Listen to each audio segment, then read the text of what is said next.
kita lihat dari pidato presiden, tidak mengatakan hanya RBD palm oil, tapi presiden mengatakan pelarangan ekspor CPO secara keseluruhan termasuk turunannya.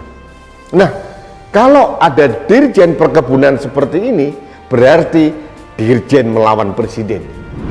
Rakyat Indonesia akan di belakang presiden kalau mafia-mafia apapun melengsarkan pemerintah yang sah demi keuntungan dia sendiri.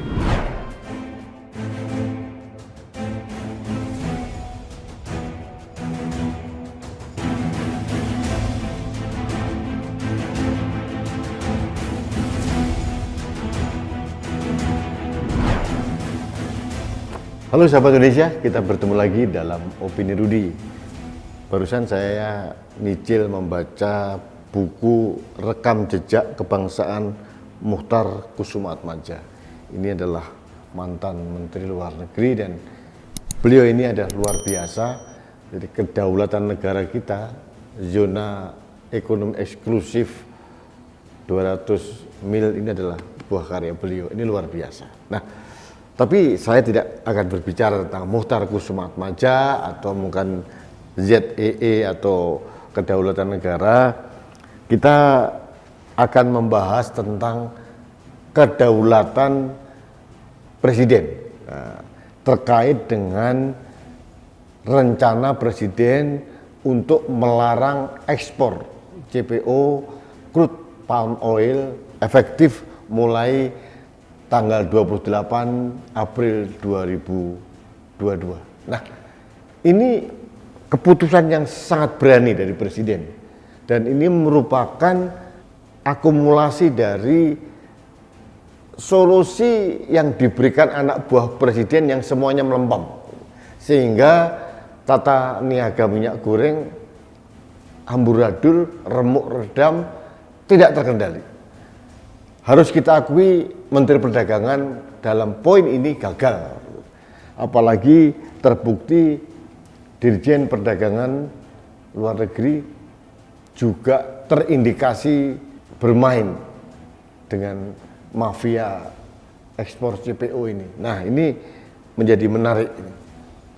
Meskipun saya harus menyampaikan bahwa ada beberapa warga bangsa yang skeptis dengan polisi presiden ini. Mereka sedikit trauma, termasuk saya, trauma dengan kebijakan presiden terkait dengan larangan ekspor batu bara. Beberapa bulan yang lalu, kalau nggak salah Januari. Presiden dengan gegap gempita membuat larangan ekspor batu bara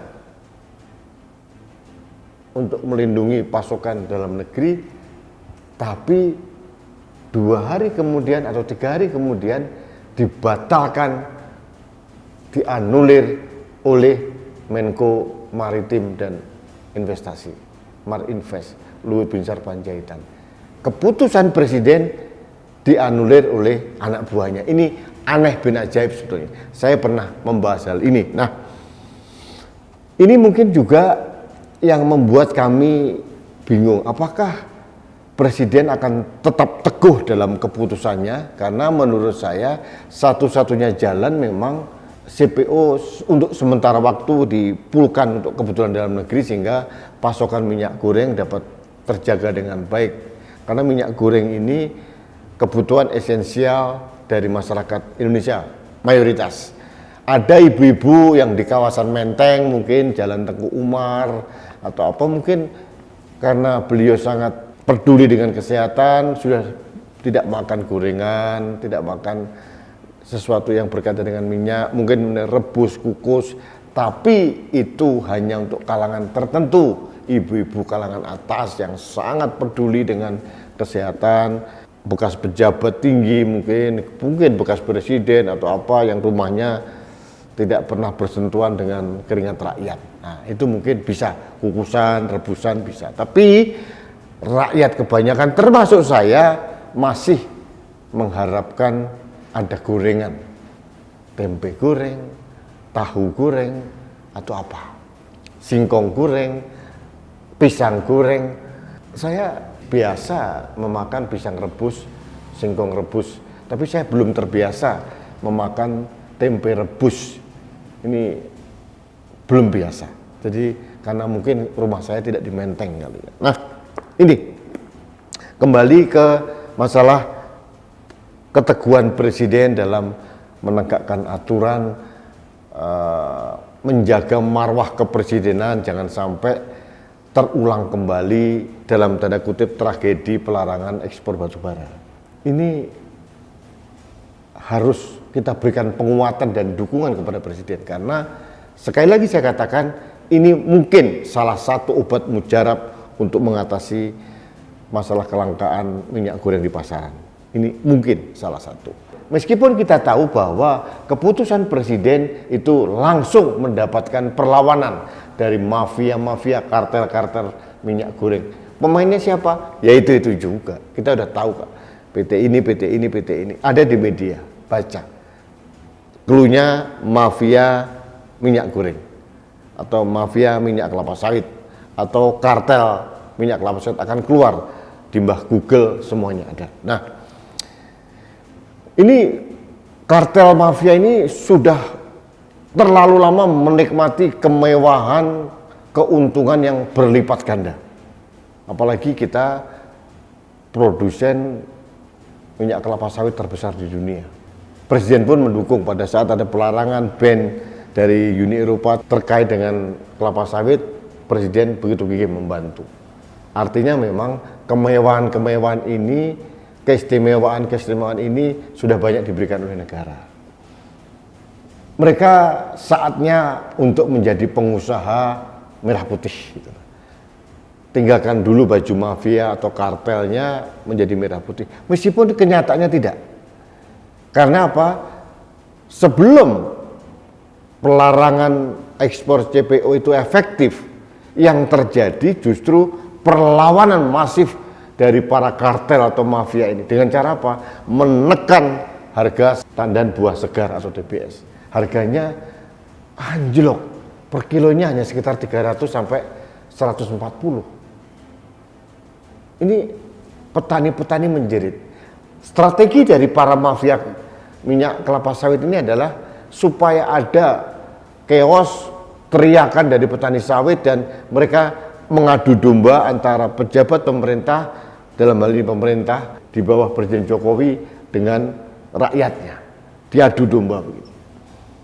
Mereka sudah luar biasa. Bahkan ada beberapa orang yang memprediksi bahwa perlawanan dari kartel atau mafia CPO ini akan semakin kuat gitu.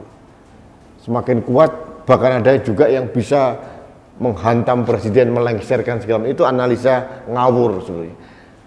Rakyat Indonesia akan di belakang presiden kalau mafia-mafia apapun melengsarkan pemerintah yang sah demi keuntungan dia sendiri. Perlawanan itu keras, salah satunya terkait dengan harga tandan buah segar yang ditekan habis oleh mafia-mafia ini. Ini perjuangan. Saya tidak tahu apa yang terjadi. Nah, cuma saya heran, 1000 heran. Saya harus membuka catatan saya. Saya hari ini menerima surat edaran atau surat dari Direktorat Jenderal Perkebunan Kementerian Pertanian tertanggal 25 April tahun 2022. Perihalnya tentang harga TBS tandan buah segar pasca pengumuman Presiden tentang pelarangan ekspor RBD palm oil. Ada klausul yang sangat menarik, nomor 2. Klausulnya adalah, ini ditujukan kepada kepala daerah, gubernur dan sebagainya. Tulisan Dirjen ini luar biasa ini.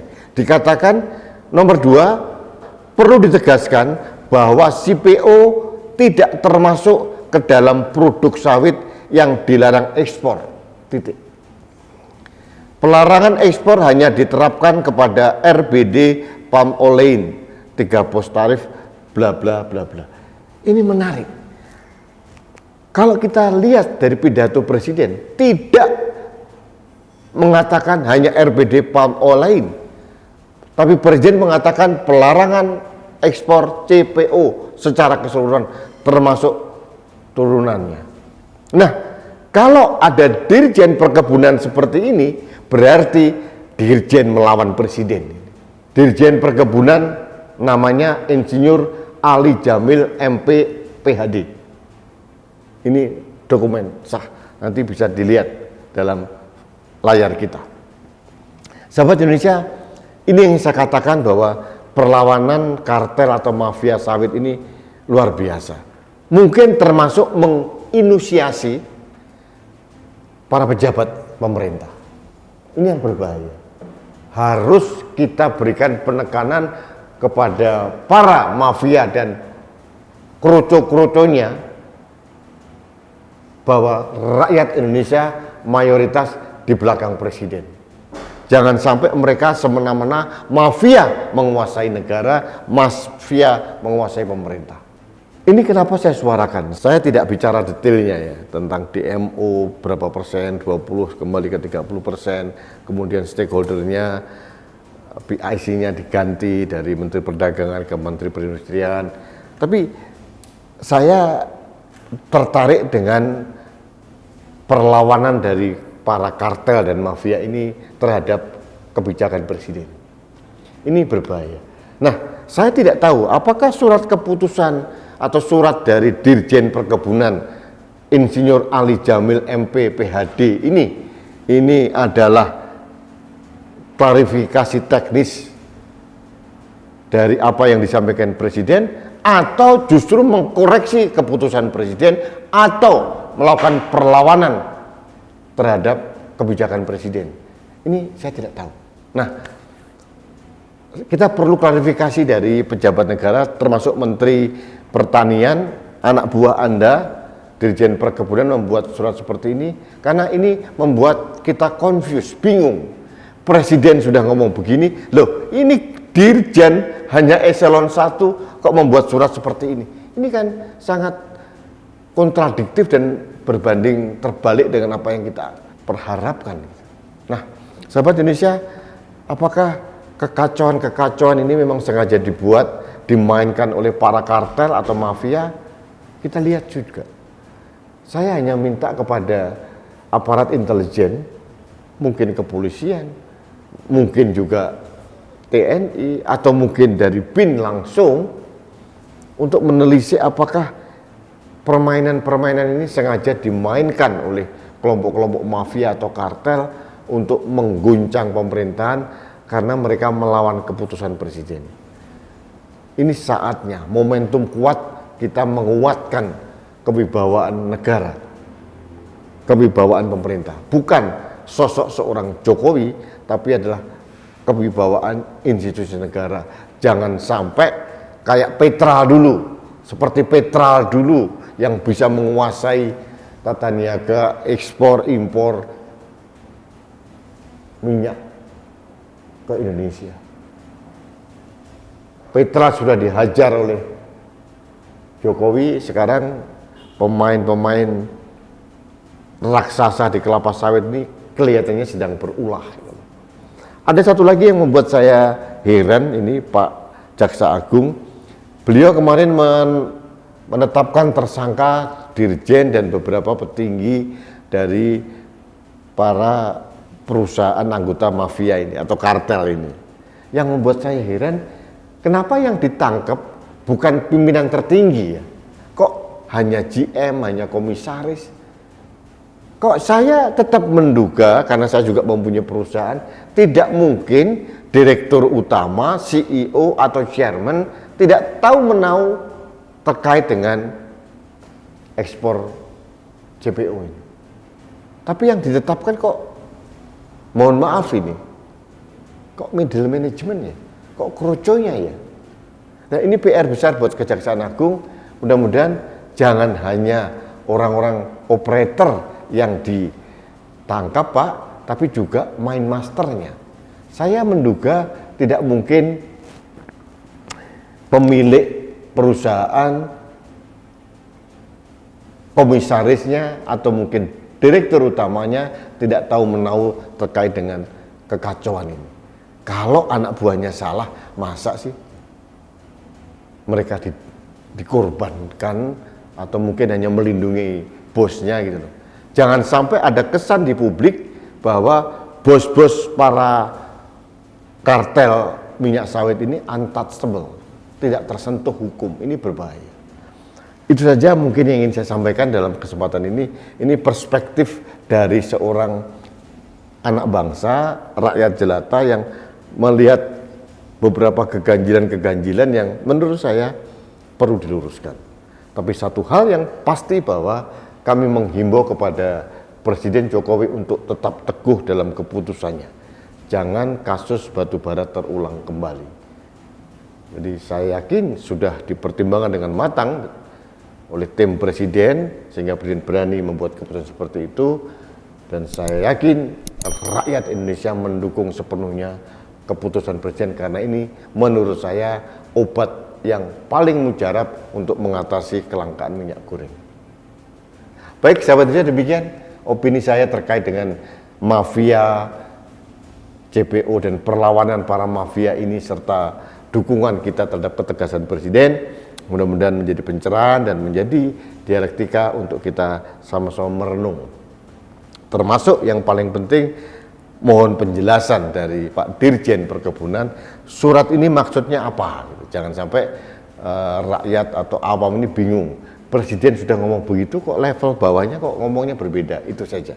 Mungkin masalah-masalah teknis yang kami tidak tahu, tolong dijelaskan kepada publik dengan bahasa rakyat, bukan bahasa birokrat.